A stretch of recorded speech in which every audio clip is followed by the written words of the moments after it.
Hey kids, we're back. Welcome everyone to season 5 of the Northern Spin podcast. We are 1 year old. My name is Michael Taylor. By day, I'm the editor of Business Desk in the Northwest, and here's my happy clappy co-presenter, Chris Maguire, the banter king of Kent, the cheeky chappy from Chorley. Absolutely welcome, Michael. I have to say it's 6 weeks without seeing you, and I've missed every single day. I'm delighted to be back.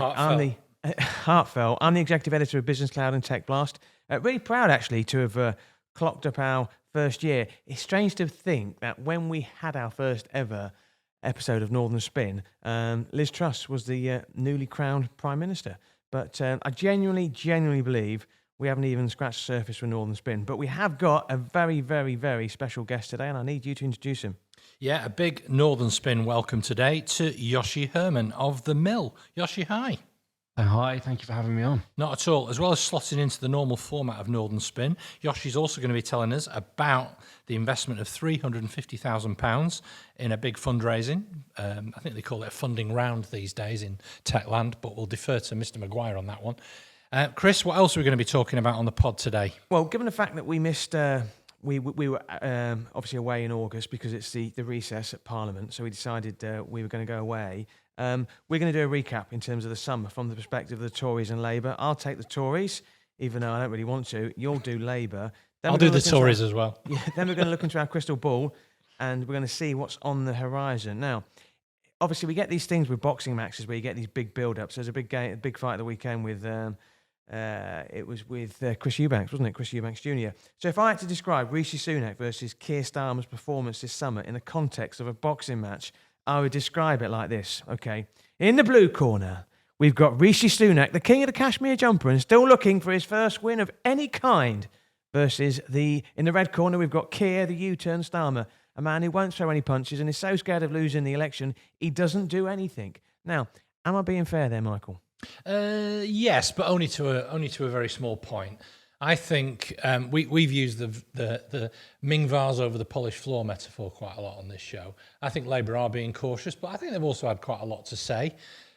I went to see Angela Rayner during the Edinburgh Festival, which I'll talk a little bit more about later on, and she really got across the fact that Keir Starmer is a serious person, he's a serious politician, and we've got an unserious government at the moment. And I think what Starmer's doing is preparing for government. There's lots of things going on behind the scenes. He's working ferociously hard to do that. And we'll talk a little bit more about that in the rest of the podcast. But before we do that deep dive, time for a few thank yous.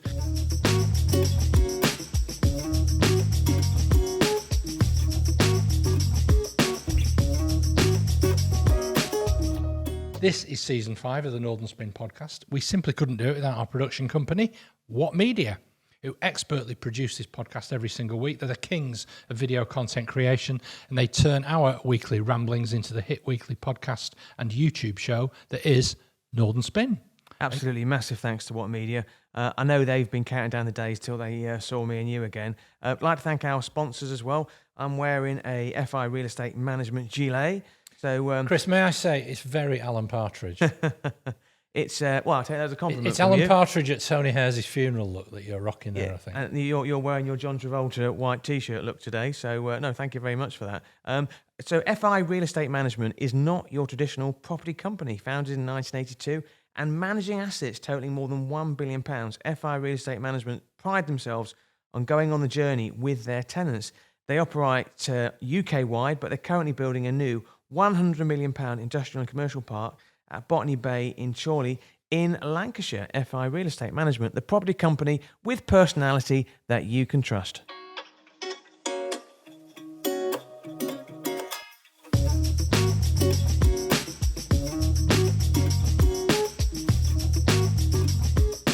So, Chris, you're going to do a deepish dive into the Tories, and I'll do the same for Labour. So, go on, fill your boots. Okay, look, it's been a terrible summer for Rishi Sunak personally. His approval ratings have plummeted. It's difficult to talk about Tory highlights because there haven't been any, but let's do a quick précis. Inflation is 6.8% in July. So is Sunak going to hit his target of halving inflation by the end of the year? Not sure. Interest rates at 5.25%, 15-year high, set to go even higher. Immigration's a disaster. They had their flagship Bibi Stockholm barge, and then that turned out into a PR car crash when they all had to... get off because of a Legionnaire bacteria outbreak. We've got record numbers of people crossing the channel in boats, industrial actions off the scale. Nadine Dorris, she's finally resigned, but the election will be during the party conference in October. Yeah, her resignation speech was some zinger, wasn't it?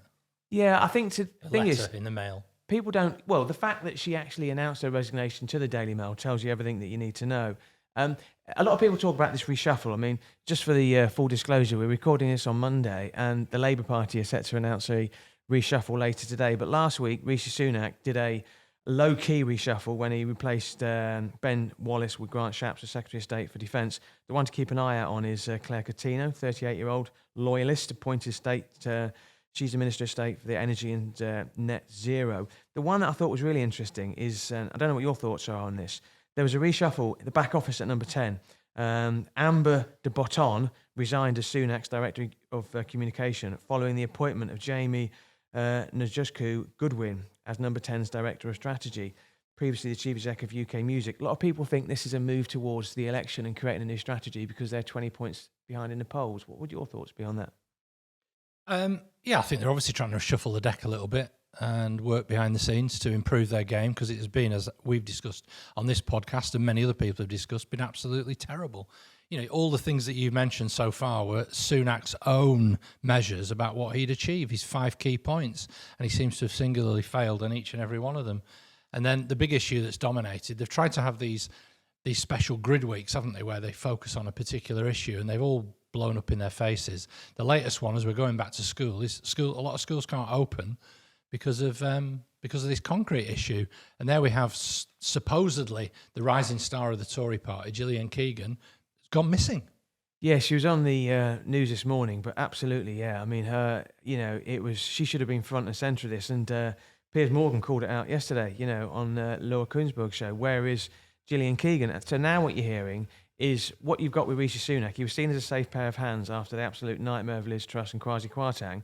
He steadied the ship, but he's just not started a ship. So the ship's just going around in circles at the moment. And you're even hearing about MPs, filing letters of no confidence in Rishi Sunak to the 1922 committee. So it feels a bit like rats off a sinking ship. But that's the case for the Conservative Party. What's your view? I want to bring Joshi in at this point. Come on, Joshi, you edit The Mill. It's a Greater Manchester newsletter. You do the other deep dive news pieces in the other cities where you operate. What's your take? Does that sum up where the Tories are, do you think? Yeah, I mean, the school thing feels to me like something sort of it's almost emblematic, isn't it? The idea that there'll be schools that are potentially going to be falling on kids, or, the actual infrastructure of our schools, hospitals, police stations falling apart, that feels like a metaphor, but it almost seems to come down to this lack of investment for such a long time. If you underinvest in capital projects for 10 years, you are going to have these enormous problems start to build up. So it almost feels like anything they do now, or they do next week, or they would have done a year ago, wouldn't really make a dent in the kind of big strategic thing here, which is that for however long it is now, since 2010, the country has underinvested in its major infrastructure, and now we seem to be paying for that. Yeah, we certainly do, don't we? Now, Chris, I did a piece for our local paper about the Tories, where I basically summed up that all they've got is culture wars, and they've tried to prosecute a number of those issues over the summer period. Trying to focus on be it Mick, create all these folk devils, be it Mick Lynch or refugees, trans people that Just Stop Oil protesters. The Daily Mail produced a woke list. You've had Lee Anderson railing against the metropolitan liberal elite and the woke agenda. And it's like, what are you actually about? You're in government, What have you got to actually defend after 13 years in power? I think it's pretty risible, really. And of course, we've got the continuing issues about, sewage emissions, as Joshi says, the crumbling infrastructure of our public services. I think every single one of us, both in this room and in listening to this podcast, will have some kind of horror story about the NHS and waiting times, how people are treated. We had the story about what happened at the Countess of Chester Hospital with a nurse who was killing people, and yet the lack of accountability in the NHS. It just feels like the country isn't working anymore, and it needs someone serious in charge. I think he is serious. I just don't think he's But he hasn't got a grip on power, has he? I just think he's not inspiring. And if you're going to win an election, you've got to offer some hope. But the problem isn't Rishi Sunak. The problem is 13 years of conservatism and their obsession with Brexit over the first 10 years took their eye off the ball. And Joshi mentioned it about the about the schools crumbling, literally crumbling. And then you've got industrial action, and there's this feeling, and it's a pretty easy job being an opposition party at the moment because Britain feels like it's broken. Britain feels like it's falling apart. Fairly or unfairly, and I don't see anybody saying anything that makes me excited. My kids don't talk about politics, not in a good way anyway. But I think Labour are very good at saying how bad the Conservatives are, because the Conservatives are very bad. The problem Labour have got, they're not very good at saying what Labour stand for. I think we've gone over this a few times on the podcast before. I think Labour have got a fairly ambitious set of ideas about how they want the country to function better and be run better. But what they haven't done is as yet cut through to the public and inspired that emotional response that you get with politicians like Blair in 97, like Barack Obama, with that whole agenda for hope and yes, we can and all of that. But I don't think the country's necessarily ready for it. I think it wants stable government. And Keir Starmer, the thing I took from it, so I saw Angela Rayner at the Edinburgh Festival being interviewed by the comedian Matt Ford. And obviously the Daily Mail pivoted on the fact that Angela likes a drink and a vape, and she goes on holiday with the girls and dances till dawn. Big revelation, big shock. Woman in 30s or 40s likes dancing all night. But what I took from it actually was that she has grown and matured as a politician. She's hugely ambitious for the country, and she wants to make great change and understand how change happens. So she was explaining how they're going to overturn employment legislation to get rid of 0 hours contracts, make employment more secure in tenure. But typically that was then interpreted as a massive U-turn by the FT in a gotcha story. But, it's one thing to stand up and say that you're against something and this is what you want. It's another entirely to design a very complex legislative timetable over a period of months, which it seems like that's what Labour's trying to do. The Tories, on the other hand, have got no agenda, and it's been down to Labour to point this out. Even relatively mundane things like audit reform, which I'm not going to bore our listeners with, are being quietly shuffled off by Kemi Badenoch. And it's down to Labour to say, oi, we were prepared to support this with some constructive amendments. I also think Labour have been fairly steady in campaigning in Scotland, which is going to be absolutely crucial to them achieving any kind of election win. And it's just been down to them to keep pointing out that by their own criteria, the Tories are failing on every single front, and they've been really, really appalling at news management.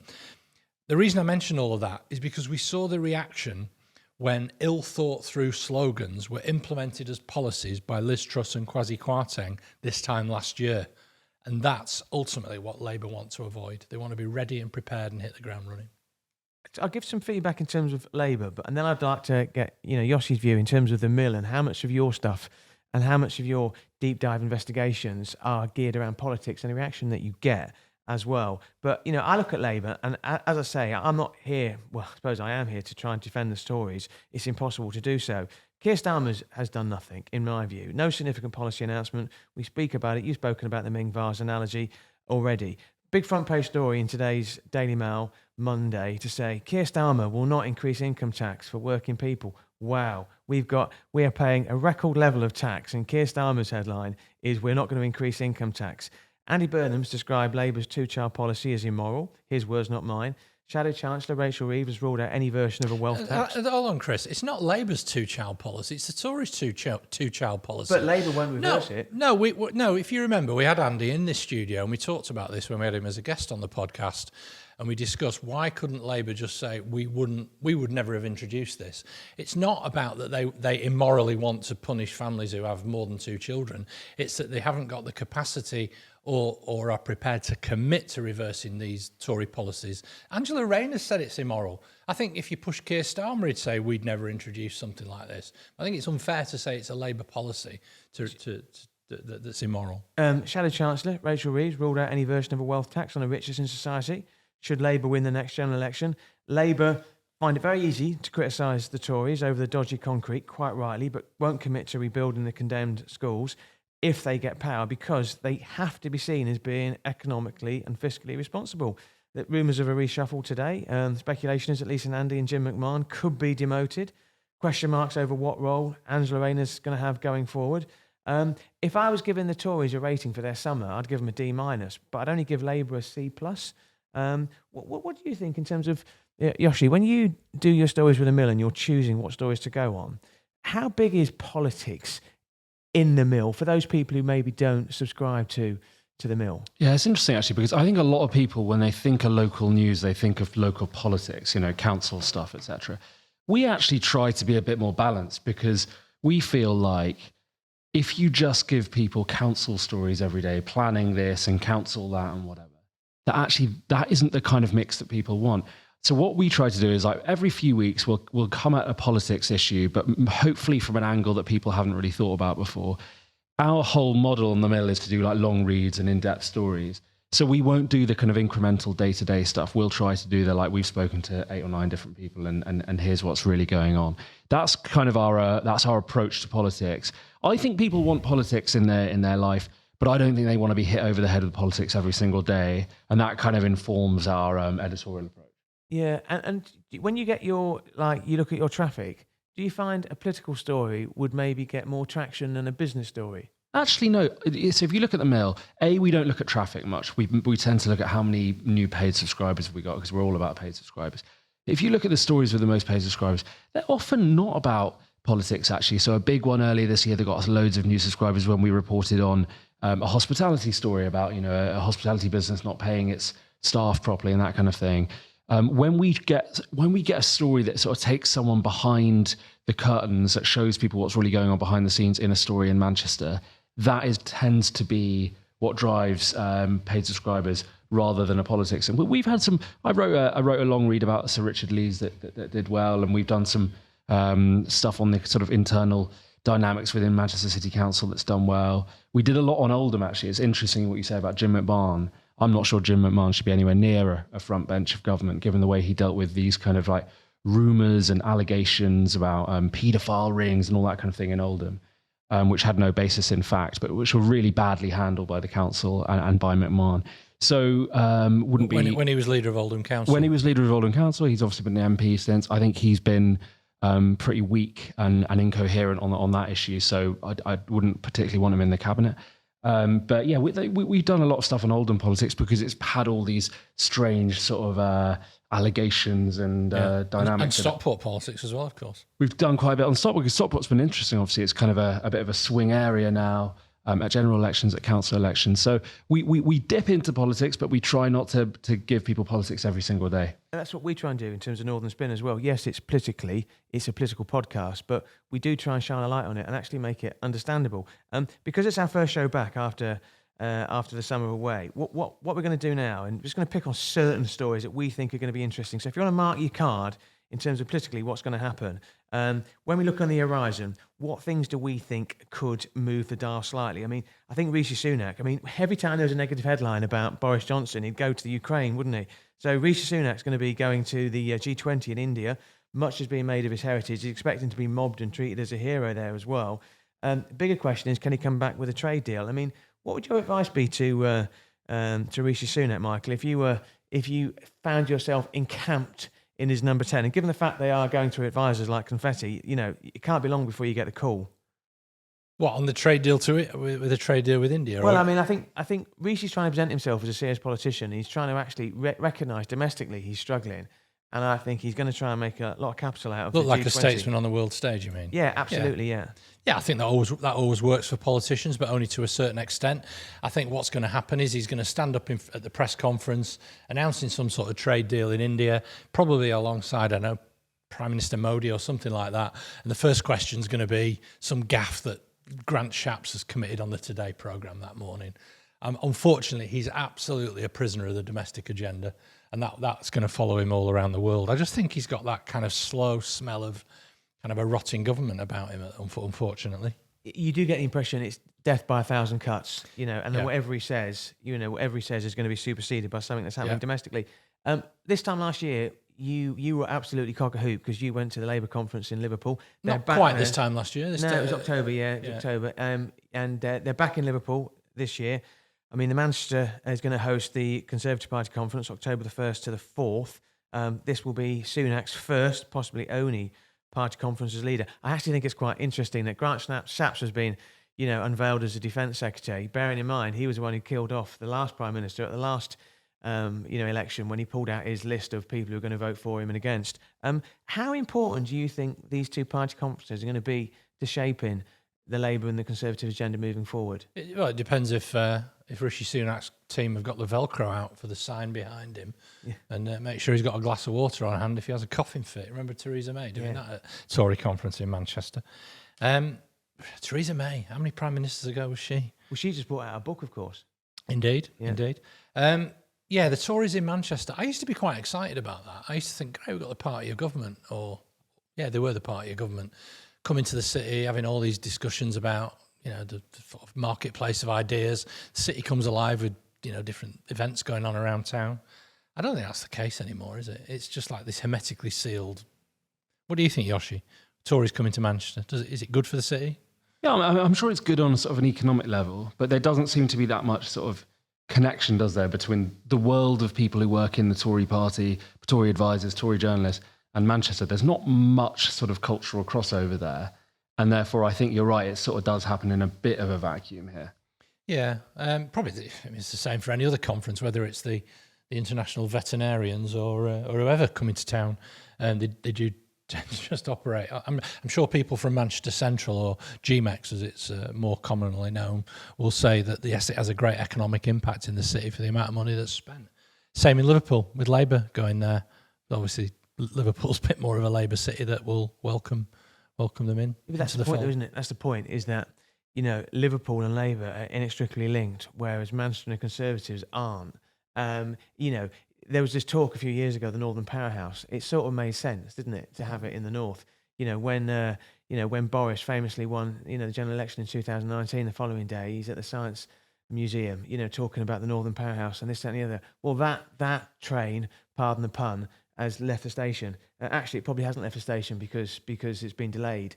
And I think it'll be fascinating to see what happens. Now, Nadine Dorries, I want to talk about two by-elections that are going to come up.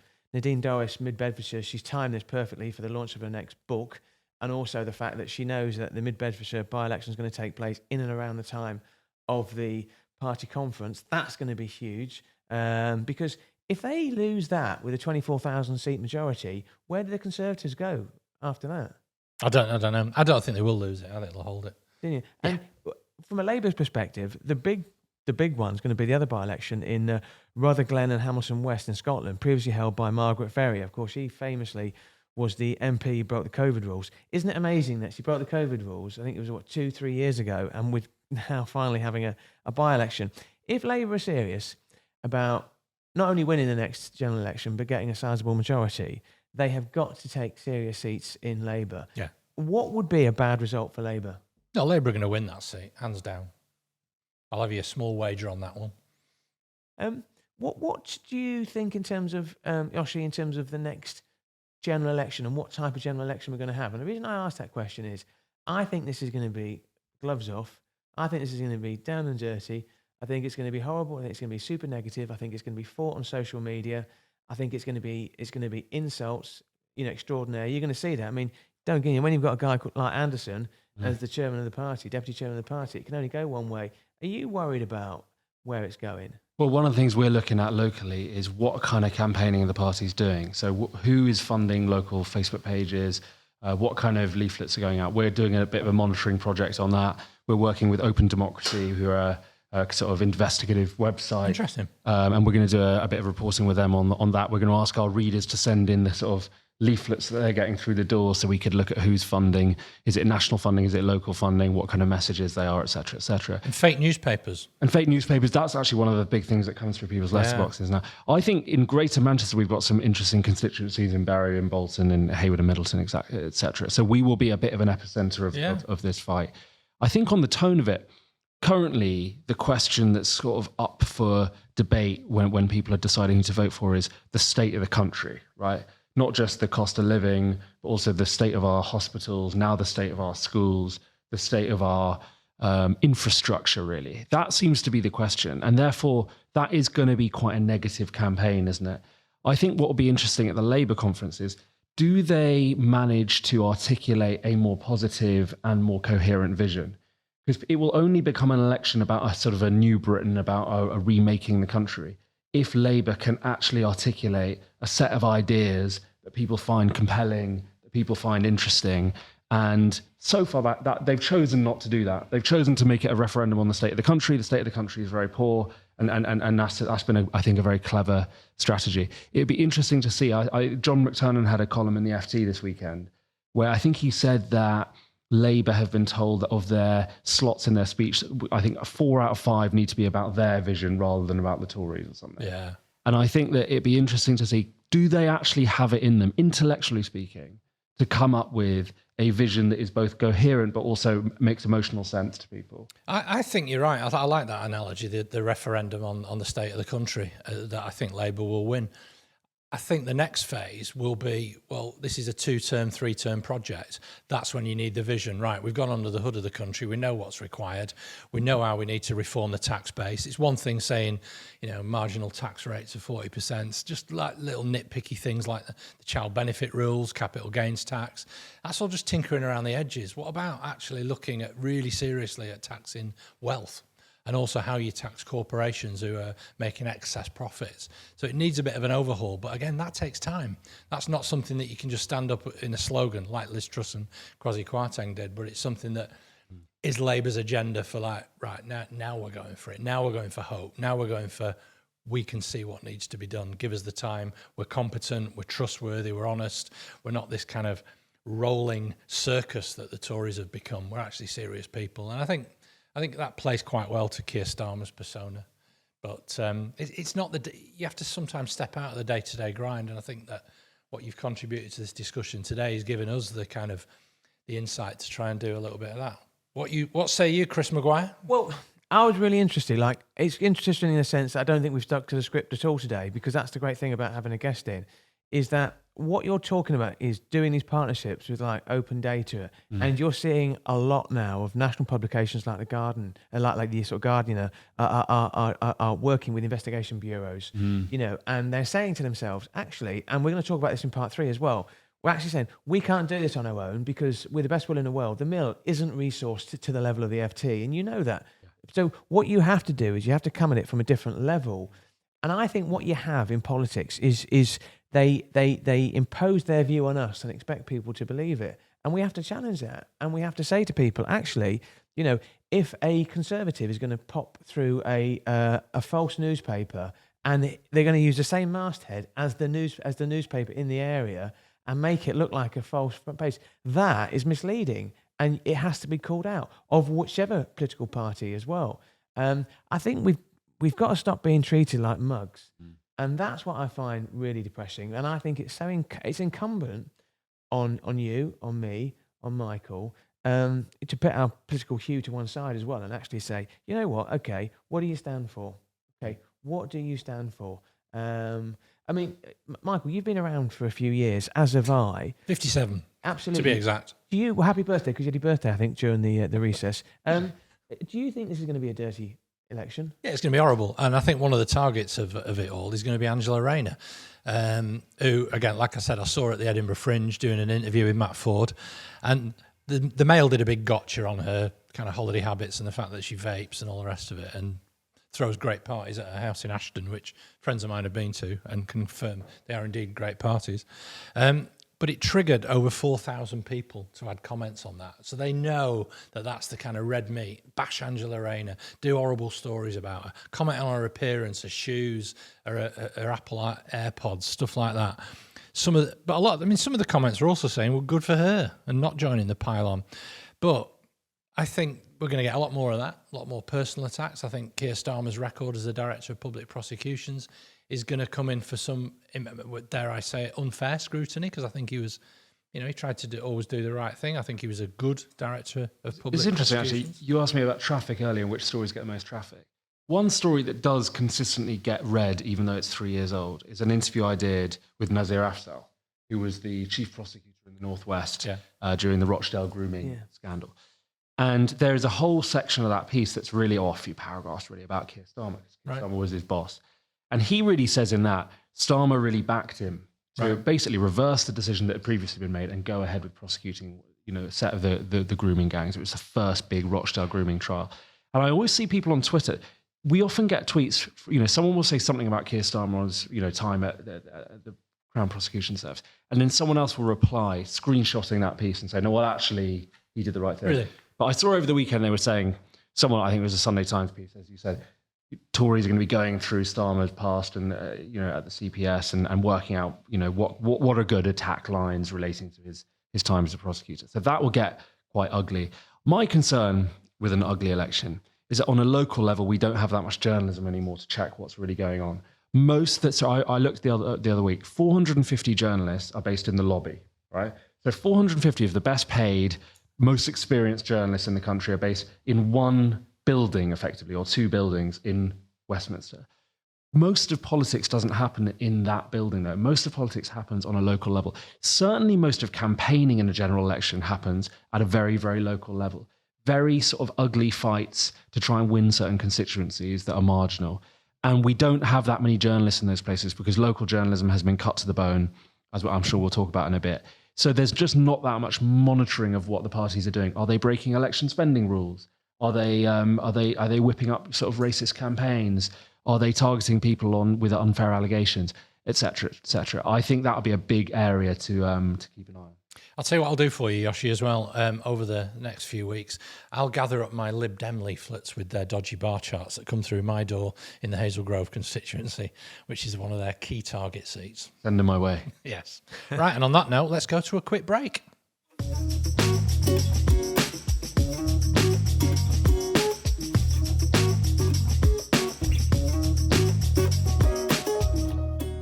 So one of the businesses I'm involved in is Proactive Progress. Proactive Progress is a monthly meeting of ambitious Northwest businesses who grow through collaboration. Every month, I hit my black book. We bring in a big name speaker and share experiences, challenges, and opportunities. If you're interested in joining Proactive Progress, contact me. Lots of methods to do that, LinkedIn, Twitter, whatever, or my business partner, Paul Woods. If you want to grow your business, do it through Proactive Progress.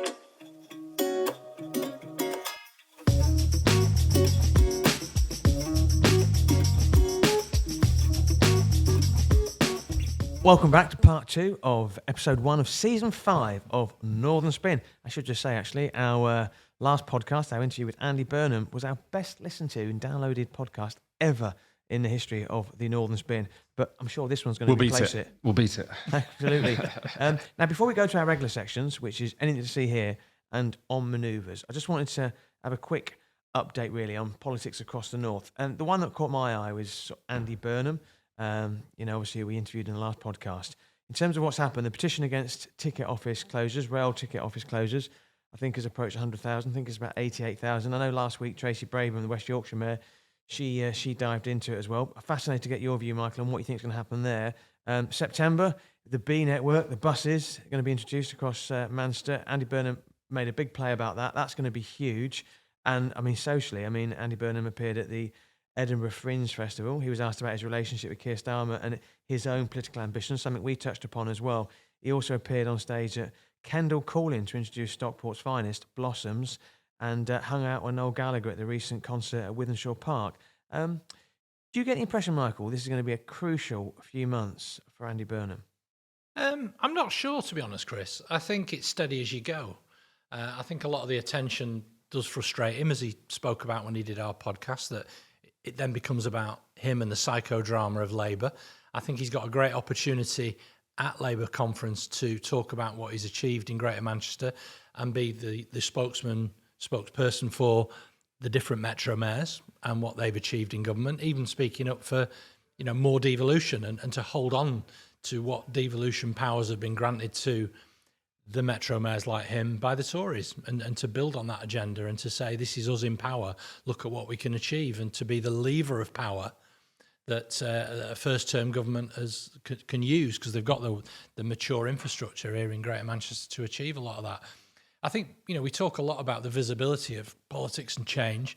I think people feel that lots of stuff is being done to them that they never had a say on. You know, it's been well commented that was one of the reasons for the Brexit vote, is like, it's our one opportunity when they ask us to say, no, we don't like something that we never felt we had a say on. I think the buses is a good one because it's really visible. And I think within a year or so, the buses are all going to be one colour, and you can visibly point and say, all right, there are more of them, they're better, they're more comfortable, and they're better used. I think what the big challenge is exactly that. Will people use them? Because eventually it's got to be funded somehow. And there's a massive shortfall between how much it's going to cost to actually operate the B network and how much, the cheaper bus fares is yielding in revenue. The buses that go past my house are empty. Well, they need loads more people to take the buses. So I actually agree with you. It's a crucial period because this is probably the first time in Andy Burnham's time as mayor where he has a massive execution challenge. Normally, he is talking about things that he does not have power over, which is relatively straightforward. But this is the thing that he campaigned to do. He went through all these legal challenges to put buses under local control. They're now going to be franchised, and we are now going to see whether he and his team have the chops to make it work. They need way more people to use the buses in order to make this work.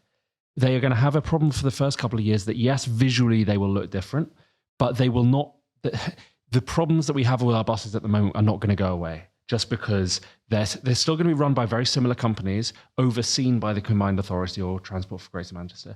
People will expect rapid change, and I think they'll get quite gradual change. I think they'll still have a lot of the reliability issues, still have a lot of the issues of overcrowding on certain routes. I think that this is a massive year ahead for Burnham. Are he and his team good at public messaging? Yes, we know that. Establishing themselves within the Labour Party? Yeah, we know that. Are they good at running things when they are given the power to do so, solving problems, being honest when things don't go right, actually having the capacity within the Combined Authority to run a transport network?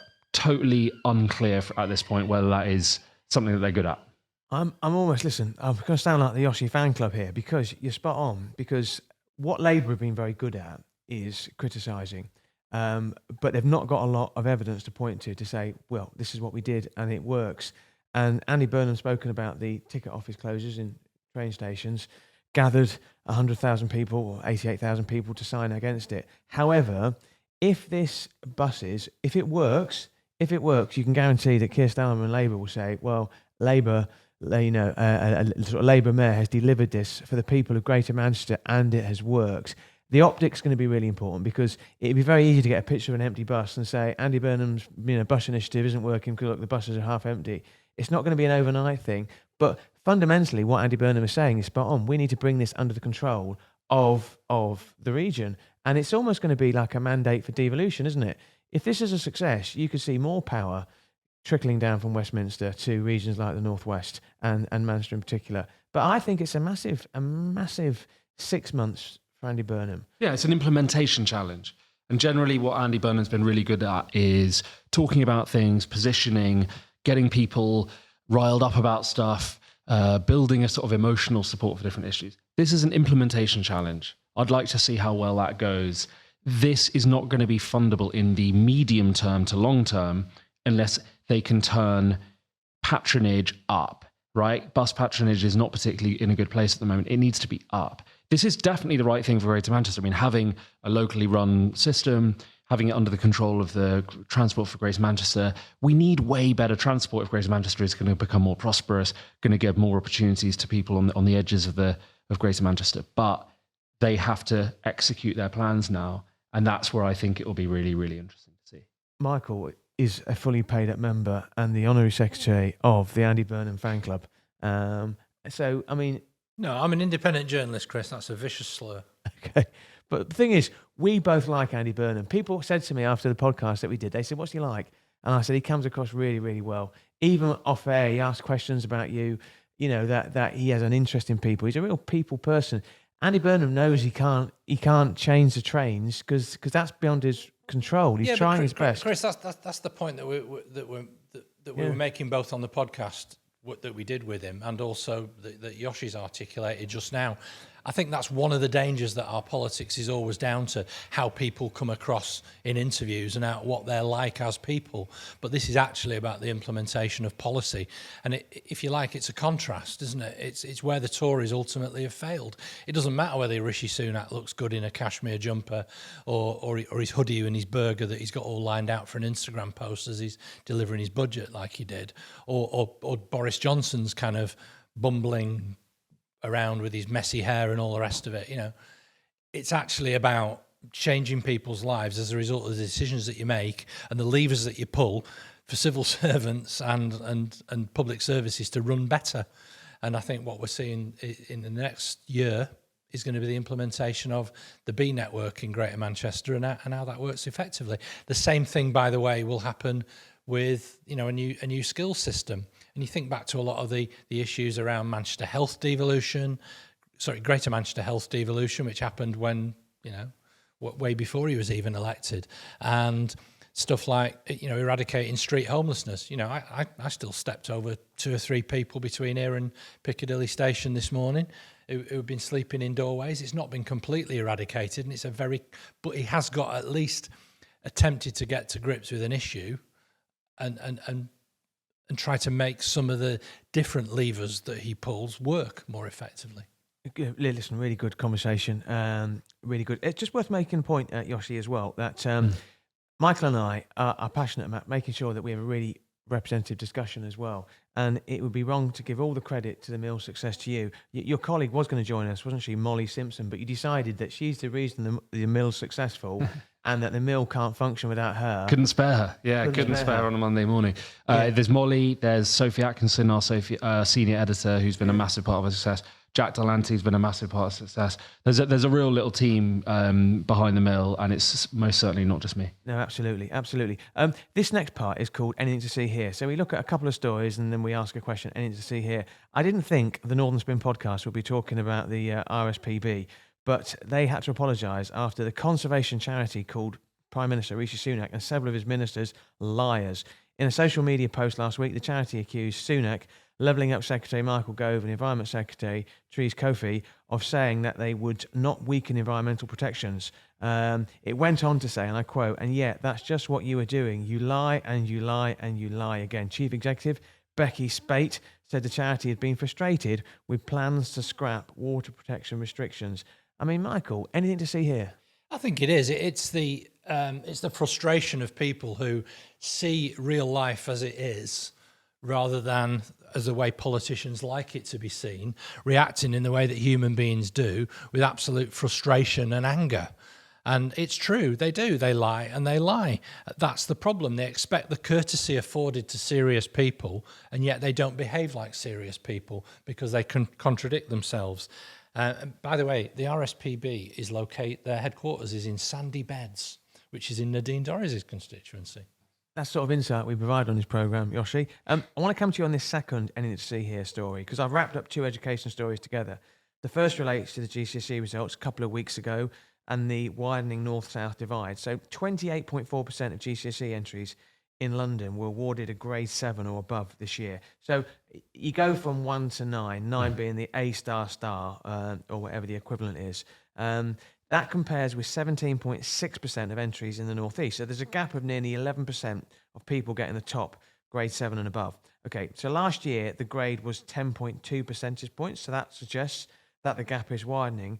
Ex-school czar Sir Kevin Collins has blamed the Tories for the north-south exam divide for failure to back his £15 billion post-COVID catch-up plan.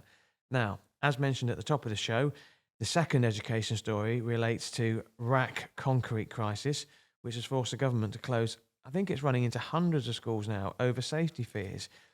I mean, this is big for the North, isn't it? Anything to see here? And Michael, if you want to kick off and then we'll come to Joshi. I don't know if I've got any particular insights to give on it, Chris. I think it's a hot moving story.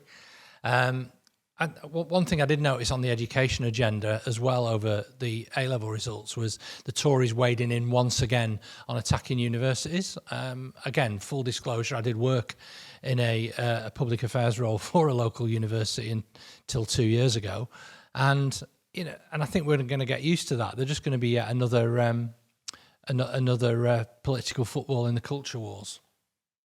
Yeah, I mean, my take on the schools gap thing, the gap between London and the rest, is that is the big education story.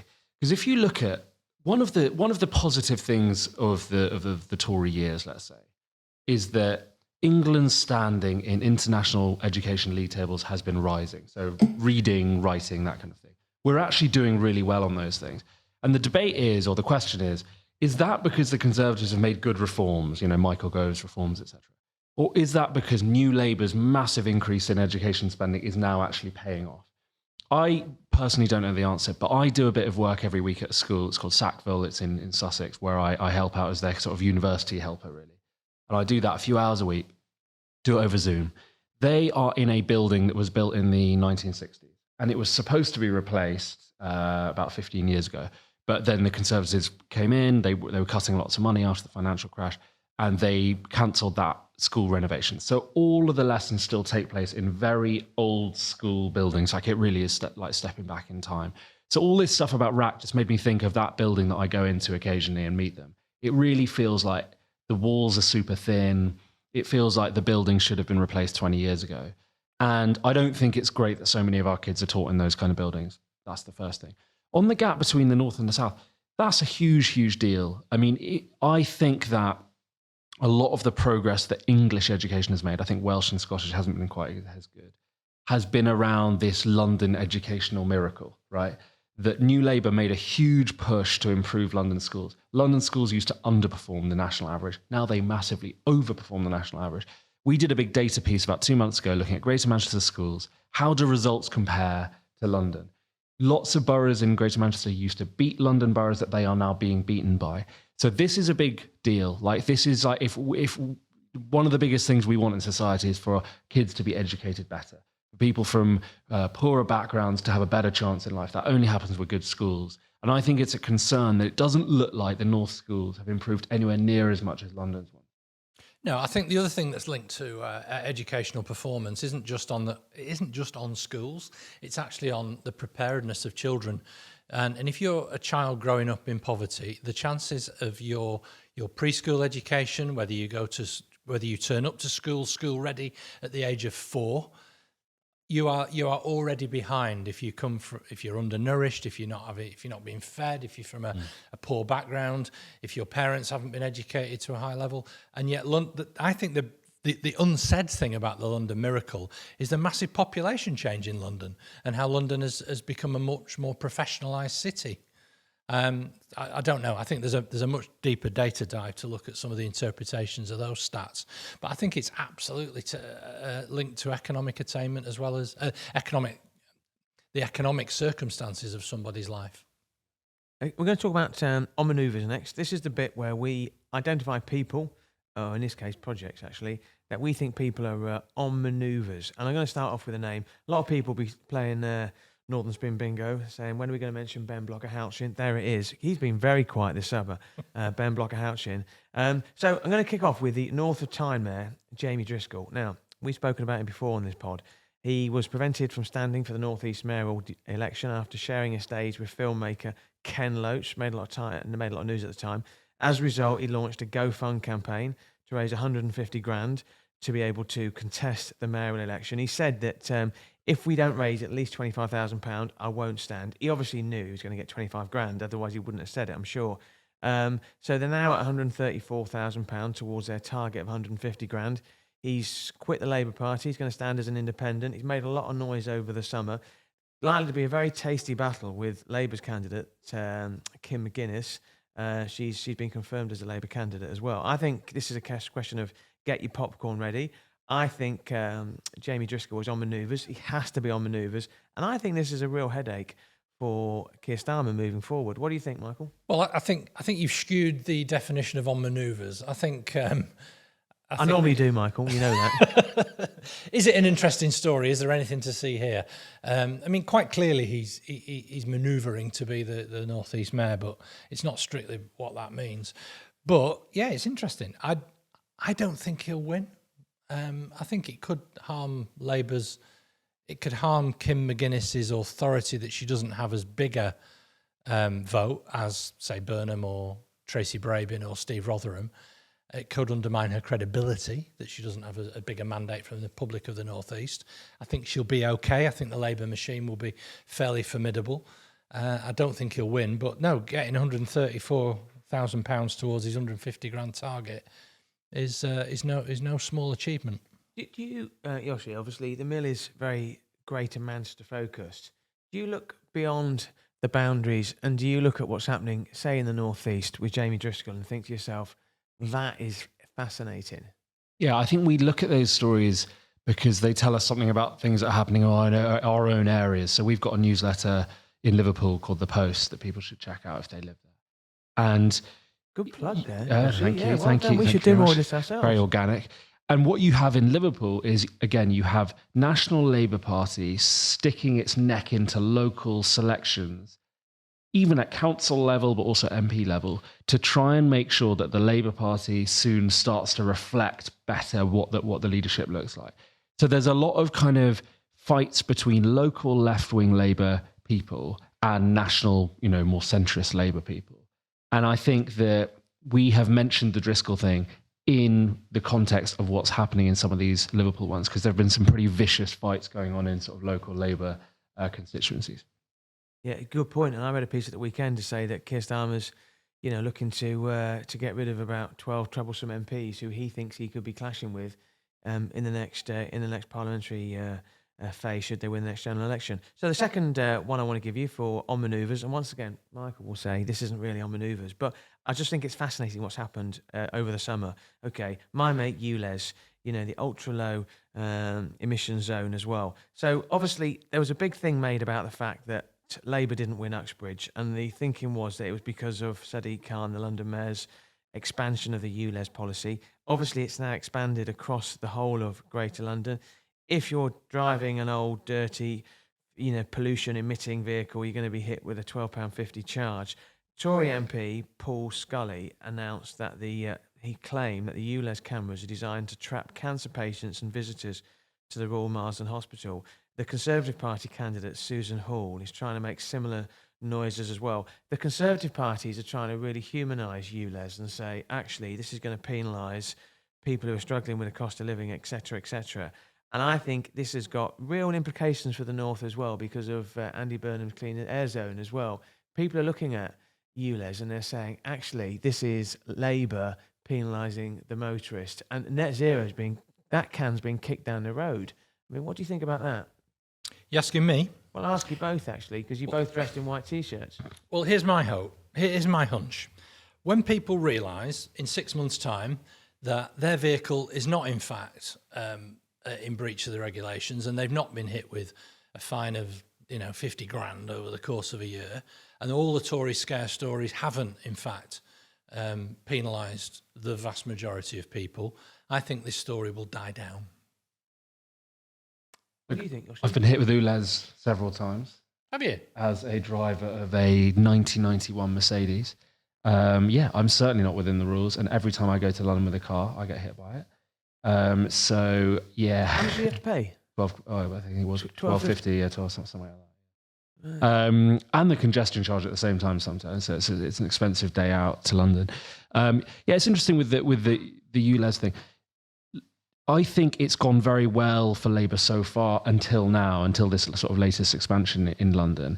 The fact that it spooked the National Labour Party and that they are now saying, we need to have another look at how this is implemented, that makes me think, okay, so what will happen if Labour wins the next general election and then there's still this legal mandate from the courts that Greater Manchester has to have some sort of charging zone to deal with the horrible air that we've got. Yeah. That's a legal requirement. That's not a party political thing. Mm-hmm. So you'll have a party in government who've just said, we need to be a bit careful about how we implement these things.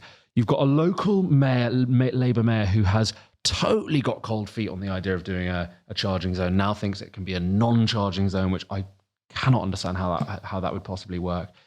And it's going to be interesting because it's going to get implemented. I've spoken to local sort of senior officials, and we are going to get a clean air zone in Greater Manchester, but I don't know how they're going to thread that particular sort of needle. It's going to become a Labour thing to decide rather than a ding-dong between the national Tories and local Labour. We are going to get some sort of charging zone. Yeah, and I think Labour politicians and Labour supporting people on social media will continue to point out that this, not only the ULEZ, but the clean air zones is a Conservative policy that's being implemented and enforced through the courts.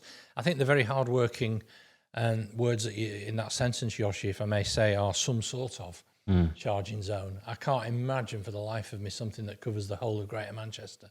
That's where the rethinking's had to be done. And we have, of course, as we talked to Andy about when he came on the podcast, these totems all around Greater Manchester, which sort of point to the folly of trying to implement a Greater Manchester-wide charging zone, and it won't pinch be points all around the conurbation. And it won't be for regular cars, right? It'll be for commercial vehicles, buses, taxis, etc., etc. So it was I think it was a relatively modest thing that they were going to introduce here. It wasn't going to be for regular cars. It wouldn't have caught my old banger in its net. But it's right across the conurbation was the issue. Yeah, I think it was. I think you could have one in places where levels of nitrous oxide, like, I don't know, Bury New Road or certain parts of Salford and Manchester city centre might get a clean air and zone. it might be interesting to see whether there's any electoral impact for Burnham when he's trying to be re-elected next year, or for local Labour candidates in some of these kind of Bury, Bolton, etc. Whether this becomes an issue for them at the next election. Good. Thank you very much for that. And on that note, let's go to a quick break.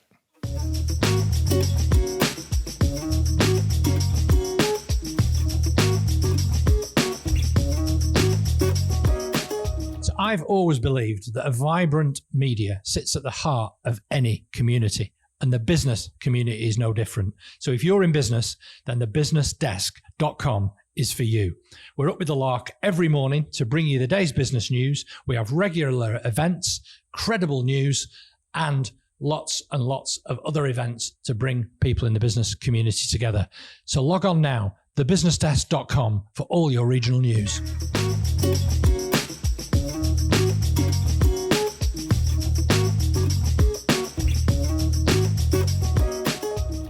Welcome back to Northern Spin. Last week, The Mill received investment of £350,000 from some very high-profile investors, including Sir Mark Thompson, the former Director General of the BBC, Chief Executive of Channel 4, and the new Chief Executive of CNN. Why is this such a game changer? We have in the studio with us, as our special guest, Joshi Herrmann from The Mill, the founder. Well done on doing the fundraising, Joshi, but what are we going to see different? Yeah, thanks very much. Thanks for having me on as well. It's been really nice to be here. I think that the big thing that we can now do is move a little bit faster. So you've been involved right from the beginning, Mike. I mean, you've written for us. I mean, you've been on our podcast. You've been reading from the beginning. We started in Manchester with The Mill. Then we expanded to 2 more cities, Sheffield and Liverpool, with the Tribune and the Post. And that's mainly because I got a bit of money off Substack, which is the platform we use to publish. What this money will allow us to do is next time a journalist DMs me and says, hey, I'm a journalist in Leeds, or I'm a journalist in Newcastle, I'm a journalist in Glasgow, I'd love to do what you're doing, I will actually be able to say, yeah, we can do it. We can throw some money your way. We've got a marketing budget. We can pay your salary. We can get a second reporter in, all that sort of thing. Because the funny thing about doing this for the past few years is you quite often get journalists getting in touch from other places and saying, would you ever do this city? And generally the answer is, well, we'd love to, but we don't have the resources. So first of all, we'll be able to go to more cities. Secondly, we'll be able to build up our central team here in Manchester a bit. So we're making a couple of senior hires. I'd be very grateful if any listeners could, check out our hires that we're making on our website, because we're shy on the plugs. No, we've got to plug it, especially to a business audience. We've got a commercial role that we're trying to hire, helping us to build our revenues, which I'm desperate to find a good person for. We've got a senior editor hire that we're trying to make. So that kind of core team that allows us to grow and allows us to commercialize and monetize a little bit better, that is something we can also expand. So it's really, I think, about saying we've proven the model. We've been breaking even in Manchester, actually profitable in Manchester, breaking even in Sheffield, slightly loss-making still in Liverpool, but that's because it started a bit later. They're all on this trajectory of getting to sustainability. I think if you can do that in a few cities, then you can go to other places and say, this is a genuine, sustainable model for quality local journalism, rather than a sort of flash in the pan.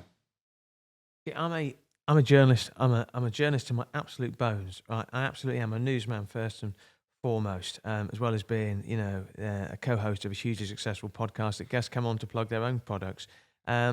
But my worry is this, and this is, I think, where we're cut from the same cloth, is that, I come from an era where once upon a time there were journalists, and what's happened now is these big publishers, and when I was at the Chorley Guardian, we had a circulation of 13,300.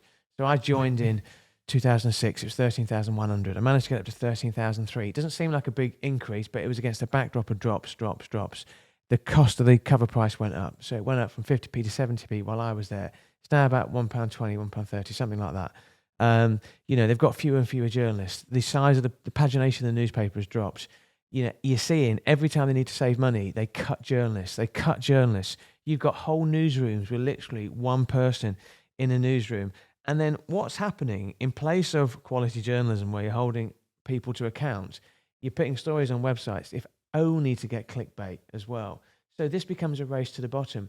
And I think what the Mill's doing is the Mill's saying, actually, people do want quality journalism. Michael mentioned to me, he said, you need to start listening to Tories Media. So in the course of the summer, I've literally binged out on Tories Media and really niche podcasts. I listen more than I read these days because the quality of journalism is so dire.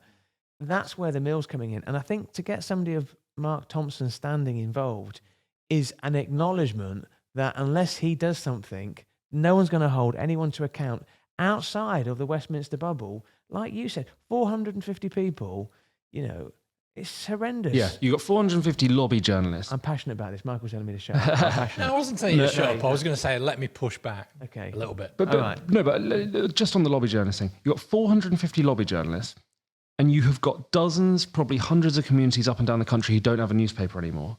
Where I grew up in Sussex, you can probably tell from my accent, I'm not from this neck of the woods. Where I grew up in Sussex, there used to be 2 local newspapers in the local town. Then there was one. Then Reach PLC took over that one. And now you only get 1 page of local news, and the rest of it is about a nearby town. And effectively, that is now a kind of fraudulent newspaper. It's still called the East Grinstead Courier, but it's not anything to do with East Grinstead, which is the local town.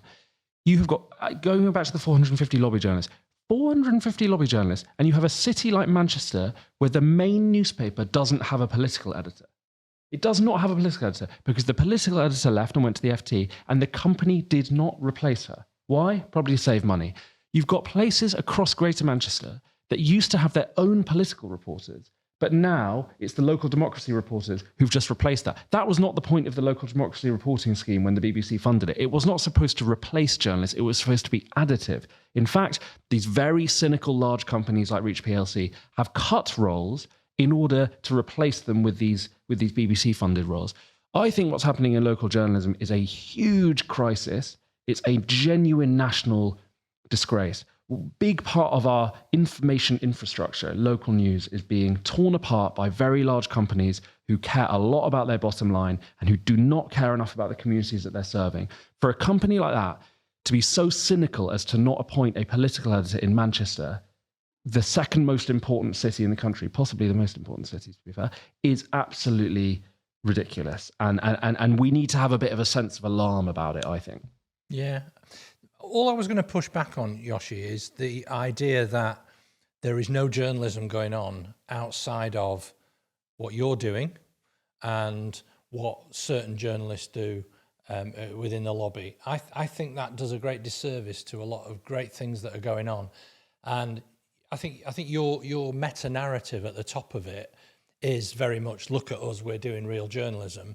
I think the reality, as a subscriber to the Mill of long term, as I am, is you do give due credit. Your newsletter last week bigged up, for instance, the fantastic story that Jennifer Williams did in the Financial Times about Newman Sixth Form College in Newman School in Oldham, and what an incredible deep dive that was. I think some of the reporting that she's done around Ben Houchen and all that mess up in we bigged you up as well. Yeah, and this is my point, Joshi, is you big it up on that, but I think you do potentially have the danger of saying, we've kind of reinvented journalism as we know it, because of the crisis that's going on with National World, with NewsQuest and Reach PLC. Let's not forget there are other newspaper groups that Chris and I have worked, some of them Chris and I have worked for in our careers, that are asleep at the wheel, that are not providing the public service that we would expect as citizens. And I think a lot of that has been outsourced, unfortunately, to the information and quality vacuum that is local Facebook groups.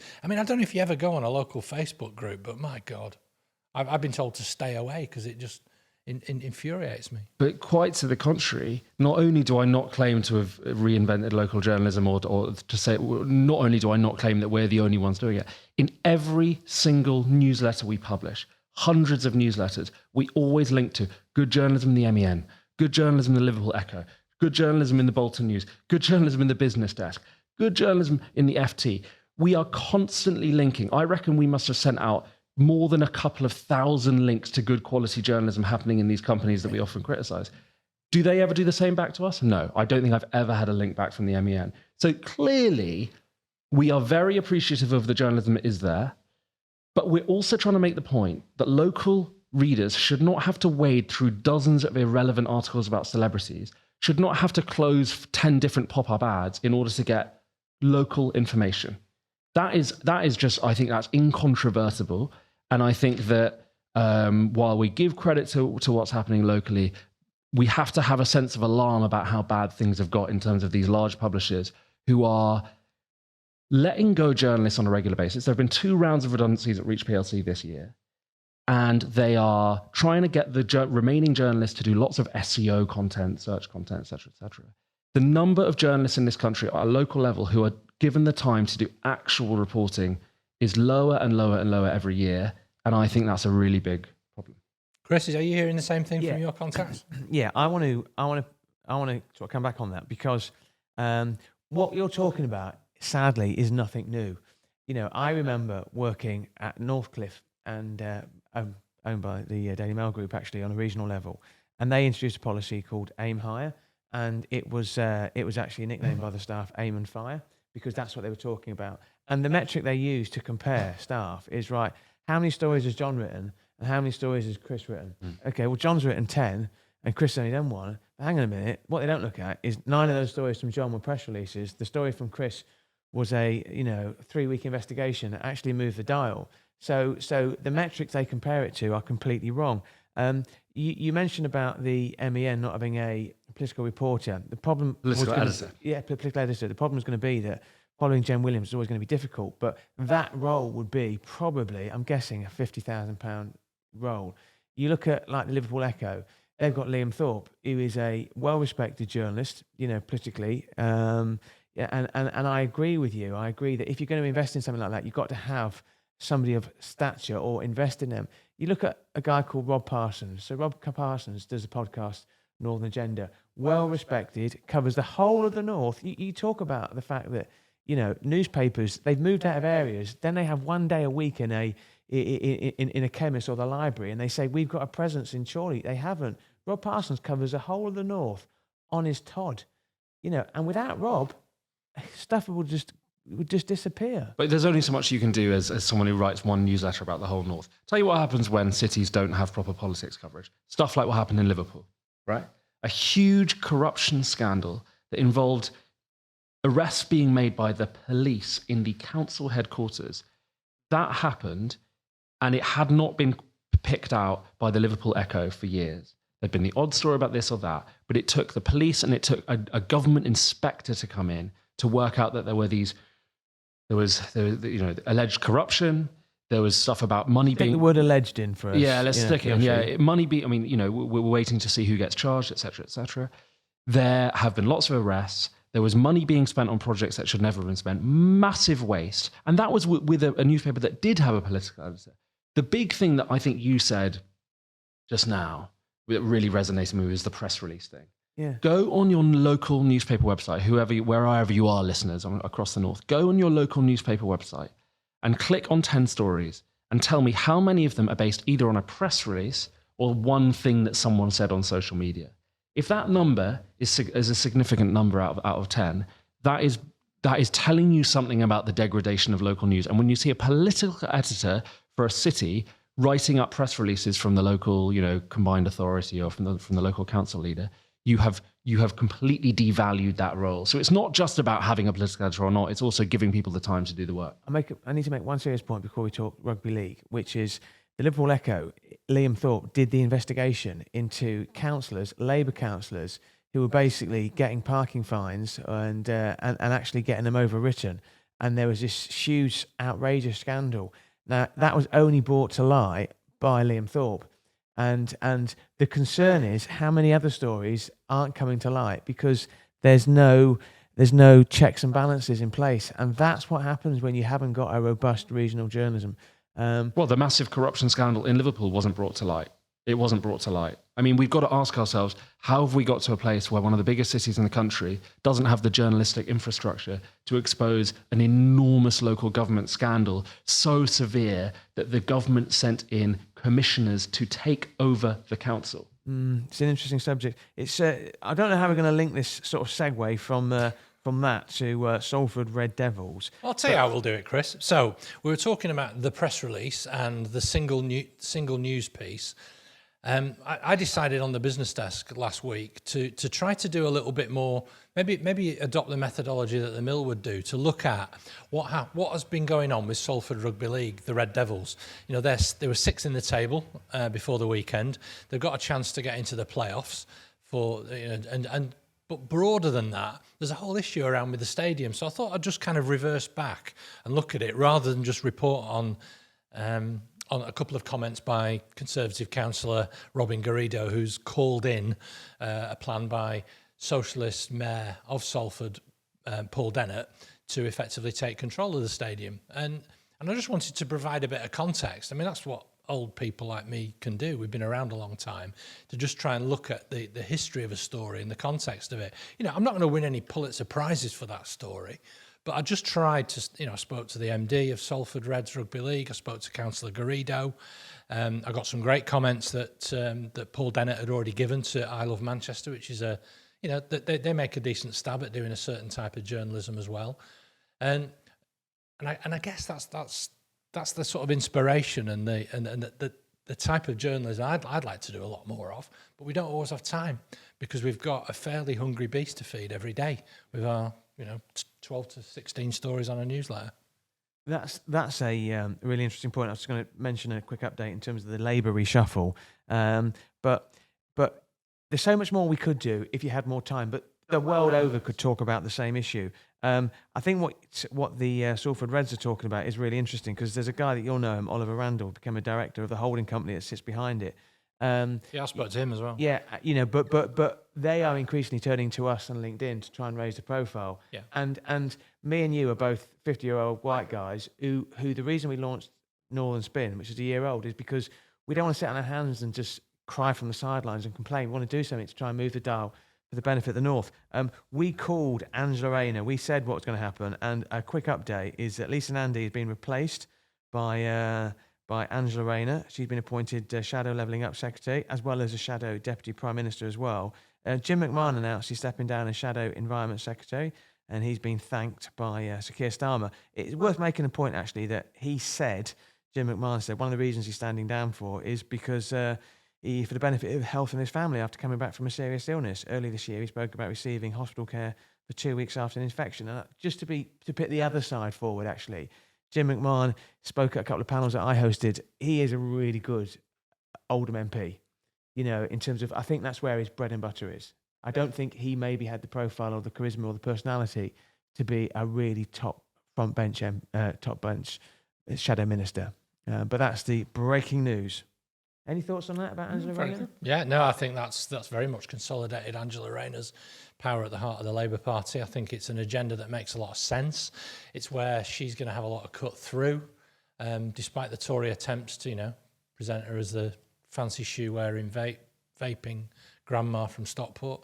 I think actually the sort of people who Keir Starmer needs to vote Labour will do so, and she speaks to that agenda, levelling up. I think it's a shame for Lisa Nandy. I think she's an important thinker in that world, and hopefully she's got a good place within the Labour hierarchy. Maybe Environment Secretary, I don't know. It's It's unfolding as we speak. We'll probably find out actually. You just mentioned rugby league. We're going to keep on the sporting theme. I want to talk about cricket. So at the weekend, I played cricket. Once again, didn't trouble the scorers very much. But we spoke about a guy called Adnan Merkel, who was an Afghanistan refugee who featured in Freddie Flintoff's TV program Field of Dreams, and he's done really well for himself ever since. You played cricket with him, didn't you? Yeah, his first game in England, I opened the batting with him, and he got 10. I think I got about 8. I think it wasn't very much, and then after that he went and he played for the team that we played against. But he's playing at Wigan now. He's doing quite well actually. Keep an eye on his figures. So I played on Saturday, and we played against a team called Whitley Woods and Clayton Woods. It's called actually. They've amalgamated, and the opening bowler for Whittle is a lad called Khalil Rahman. Is actually pronounced Killer. So as this fast bowler's coming in, it says, "Come on, Killer, come on." I'm like, I don't wear a helmet when I bat. So having an opening bowler who's pretty sharp, thankfully it was the slowest wicket I've ever played on in my life. But anyway, this lad, Killer Raymond, I spoke to him afterwards, and it's about humanising, immigration. So he is from Afghanistan. He said, and one of his teammates, he speaks pidgin English, helped to sort of translate what he said. He said he left Afghanistan. It was a difficult situation for him. It took him 2 years to get to France. He said every time a truck came down the road, he had to hide behind a tree. He didn't want to get arrested. So he made this hazardous crossing to France. He got to England on his 21st attempt to get to England. He got to England on the back of a bus, or back of a lorry. Didn't want to go across on a small boat's crossing. He finally got to England, arrived in Preston. His immigration process is going through. He's been given a 5-year stay of execution. He got talking to a guy who mentioned cricket. Earlier this year, he took 10 wickets in a match, which is virtually unheard of, against Darwin. And I just thought to myself, he's 19 now, and he's had a tough old time. And yet, when you see these stories about, small boats crossing, you must remember the people that sit behind the stories. Lovely. And it just really struck me that. Yeah, good for you, Chris. That's a real humanising of a story like that. That really struck me when I saw the Freddie Flintoff stuff, and with Adnan as well. So what else have we been up to in the summer? This is the bit where we do a little bit of culture, where I try to educate Chris about some good bits of Northern culture. Did you go and see Noel Gallagher at Wythenshawe Park with Andy Burnham? I didn't get an invite, actually. Had I have done, I probably would have been there. But no. Did you go to Kendal Calling and see Blossoms? I didn't. No, so you're asking me. Clearly, you did. Did you go to no, I didn't actually. Did you go to the Edinburgh Festival? No, I didn't actually. I was single-handedly trying to keep Business Cloud going. While you were jolly. No, I did quite a few things, but I didn't do any headline bands like that. But what about yourself? I mean, me and you are the two token Southerners here. Michael's the token Northerner. You're from Sussex, I'm from Kent originally. We're both adopted Northerners. What did you do this summer, Joshi? Get me out of this tirade. What Northern culture do I take in over the summer? To be honest, this summer has been very based in my garden, because I've just bought a house. I'm now a Lady Barn resident, so I've been doing a lot of stuff at home. Haven't been out much, playing a lot of tennis and sitting in my house. That's very Sussex, I have to say. Yeah, it's very Sussex. Did you go to anything at the Manchester International Festival? I did. What do you think of it this year? Look, people probably know what I think of it if they've read our big mill long read about MIF. I went to the new venue, Viva Studios, which is extremely big, but to be honest, that's the only thing I could really say about it. It's very large. I mean, you could be inside an Amazon warehouse, or you could be inside a massive cultural venue. I thought the balloons exhibition was decent, but not amazing.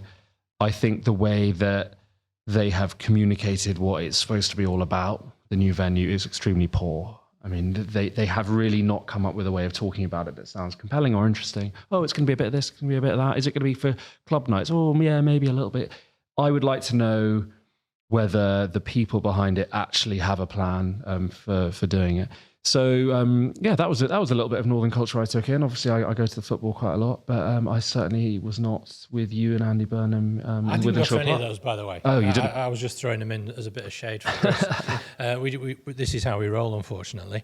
I'd say one thing I do want to mention. It's not in the script or anything, Chris, so apologies, but the late, great Tony Wilson once explained original modern to me in a way that Peter Saville, spending 2 hours trying to do so, singularly failed. And it was basically this, that basically when Manchester is original, it's great.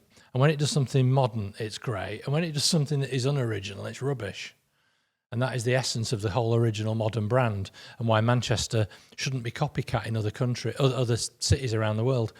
So underneath the Mancunian Way, right next to Manchester Metropolitan University, where I used to work, we used to have a really pleasant coffee once a week with our team, where we used to talk about the week ahead in this thing called Hatch. It was operated by Bruntwood, and it was basically a load of shipping containers with like pop-up shops and cafes in and stuff like that. And it has been the seed for which lots of businesses have grown from.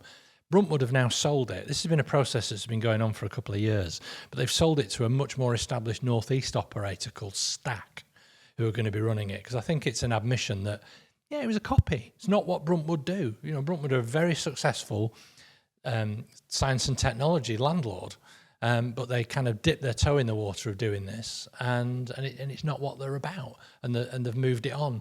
I think some of the press coverage over the weekend on this, in some of the what's left of our local media, looked into this and didn't quite grasp what's going on. It's going to be closing, and that Sacha Lord waded in and says it's disgraceful, and that they can all get jobs at the warehouse project. I think it's another good example of how local journalism covers stories and context, but it's also an example, Hatch, about something that actually it wasn't exactly an original idea in the first place. There's another thing in London, isn't there, called box parks. They've popped up all over London. So one to watch there, I think. I think it's an interesting point. I think the problem is that like people will throw brickbats. I mean, Bruntwood, and they give percentages of their profits to charity. They're fundamentally a business who make business decisions, and if the numbers aren't stacking up, because it's not their knitting, they'll move it on a bit. I think you're right though. I mean, I've not been into Manchester for a few weeks, and I came into Manchester today to walk across town. And there's another tower block gone up. Yeah, and I see all this development, and when I look at Manchester, I look up now. I look up, and I don't look down. I don't look to see what's, that earthy independent street. No, don't get me wrong. I wasn't walking through Ancoats. I would have seen more of that if I'd been there. But yeah, you're right. It's just there's another tower block going up, and there was a planning application on Friday. The council have approved 4,800 new homes. They'll all be flats, almost certainly. And then we talk about the issue over transport, and then we talk about the issue over pollution and air quality and this, that, and the other. And you sort of see where it's going. And I hope we don't live in my kids don't come here in 20, 30, 40 years and all they see is high rises, because Manchester will have lost its soul if that happens. Well, yeah, some interesting thoughts thrown in. I wanted to mention very, very briefly, just before we end, I did go to the Edinburgh Festival. I saw Mancunian comic Josh Jones do a sellout show during the Fringe. Very, very enjoyable, not least for the fact that one of my good friends, Sam Jones, is his older brother, and half of the material is about Sam. But I just enjoyed the whole buzz of Edinburgh, and it kind of put into context for me the aspirations of the Manchester International Festival and all the other sort of festivals that we've got in Manchester. That Edinburgh actually is different gravy. It's a completely different level, and that's, I think, what a city like this has to be shooting for. In fact, any other city that wants to do a festival. Edinburgh was everything I hoped it would be and more. Good. Right. That's been Northern Spin. You've enjoyed being on the show with us, Joshi? I've loved it, guys. Thank you very much for having me on. It's been a cut and thrust. Has it been like a life highlight? Top few live highlights. Yeah. Well, that's it anyway for episode 1 of season 5 of Northern Spin. If you want to sponsor the podcast, get in touch. We're on Apple Podcasts. Don't forget to press the subscribe button, whether you get us on Spotify, Amazon, Google, or whatever. Follow us on Twitter at Northern_Spin1 or watch us on YouTube. Thank you to What Media and our sponsors, FI Real Estate Management, and to Elliot Taylor for providing the music. My name, as ever, is Michael Taylor. And my name, as ever, is Chris Maguire.